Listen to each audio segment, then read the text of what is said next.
You can build a nation with millions of educated professionals, democratic frameworks, and abundant natural resources, yet the state can remain locked in perpetual failure. The symptoms of this failure are highly visible. Take Pakistan's fiscal trap. The government carries a debt load of 81 trillion rupees. Up to half of all state revenue is consumed entirely by debt servicing, leaving little room for human development. That lack of investment creates a human capital collapse. Right now, 25 million children are completely out of school. For those inside the classroom, literacy and numeracy rates sit among the lowest globally. This bleeds out into the physical environment. Infrastructure decays. Civic expansion happens entirely outside the bounds of regulation, resulting in sprawling, unmanageable urban environments that fail to deliver basic utilities. The International Development Consensus looks at these symptoms and prescribes a standard, highly predictable cure: write stricter anti-corruption laws, enforce fiscal discipline, and build stronger institutions. That consensus has driven decades of policy.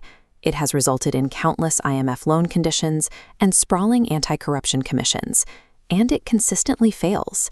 It applies a linear, rules-based solution to a complex, nonlinear human problem. You cannot fix systemic extraction with a new rulebook if the officials making and enforcing those rules perceive extraction as a rational necessity. The policy treats the visible symptom, while the underlying thinking remains untouched. This brings us to the institutional fallacy, the belief that writing better laws automatically produces better human behavior. Institutions take the shape of the cognitive frameworks of the people running them. If the leadership operates on an extractive, short-term mindset, injecting foreign capital into that system simply scales up the efficiency of the corruption. Policymakers often argue that national development requires centuries of slow progression. Historical baselines prove otherwise. Look at South Korea in 1960.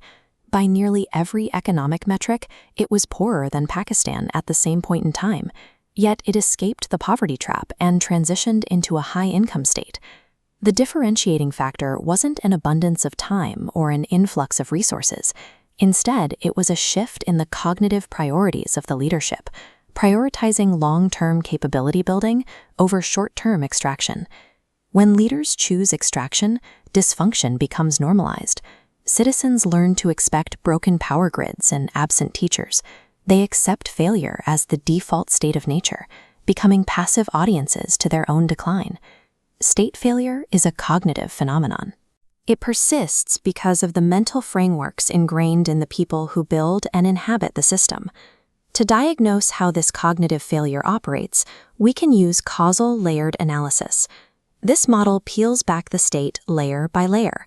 At the very top, we have the litany, the visible crises of debt and failing schools we look at every day. Right beneath that are the structural causes.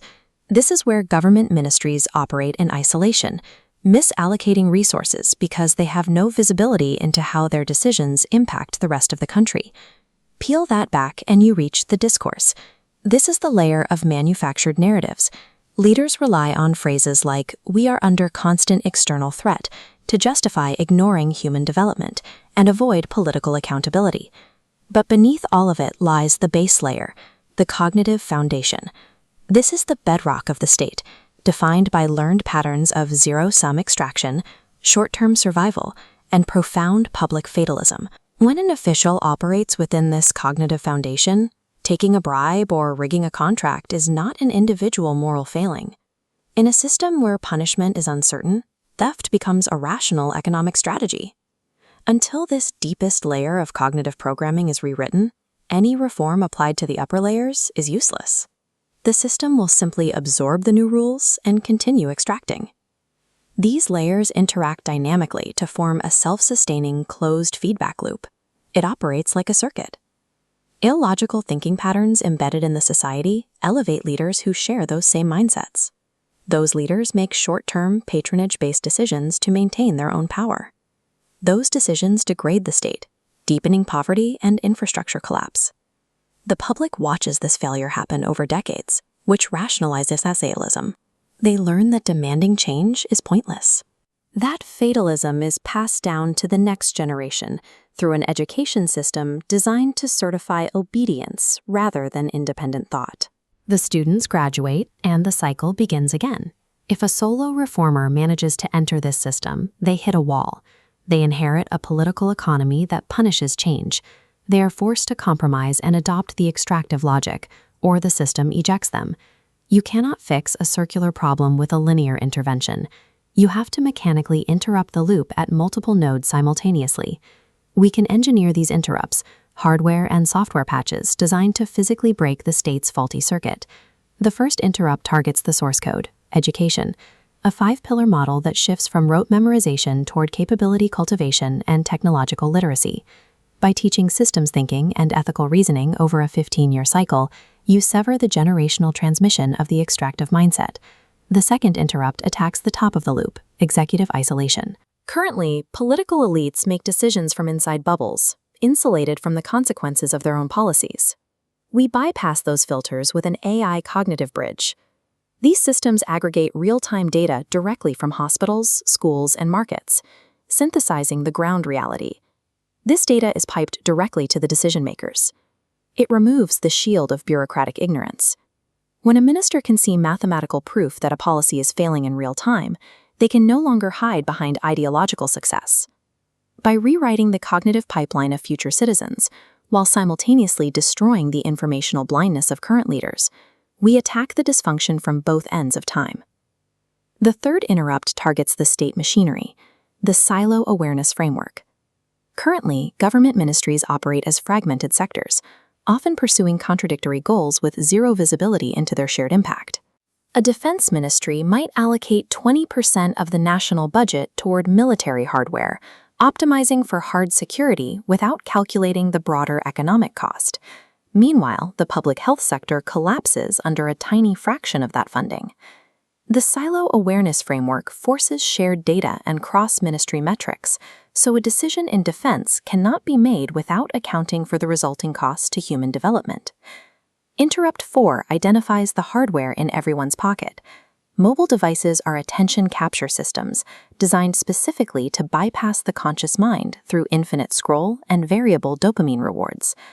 The average user checks their device 150 times a day, roughly every 6 minutes.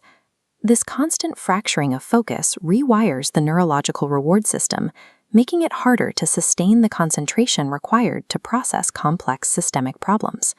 The solution is a regulatory mandate to change device defaults. Smartphones must default to cognition-preserving settings, disabling autoplay, limiting notifications, and forcing grayscale interfaces. Restoring the capacity for sustained attention provides the cognitive space necessary for citizens to move past reactionary outrage and engage with the actual work of reform. This strategy functions as a unified whole. Remove the mobile reform, and citizens remain too distracted to engage. Remove the AI bridge, and leaders remain blind. But engage all 4 circuit breakers simultaneously, and the loop breaks, reversing its momentum to generate capability and actual governance. Systemic transformation cannot be achieved piecemeal. A corrupted cognitive loop will always regenerate unless you overwhelm it with a synchronized full-spectrum interrupt. This transformation operates on a staggered timeline. The regulatory mandates for mobile defaults can be enforced immediately. Building the AI data synthesis networks requires 12 to 18 months of engineering. The deeper structural shifts take longer. Establishing cross-ministry metrics will take years of realignment. And the educational transformation requires a full 15-year cycle to graduate a newly wired generation. This will generate friction. Entrenched political networks will fight the data transparency, and tech monopolies will resist losing their engagement metrics. The status quo is profitable for the people currently running it. But as national debt compounds and basic institutions fracture, the calculus changes. At a certain threshold of collapse, the choice is no longer between reform and stability. The choice narrows to managed transformation versus chaotic, uncontrollable collapse. The failure of the struggling state is a crisis of cognition.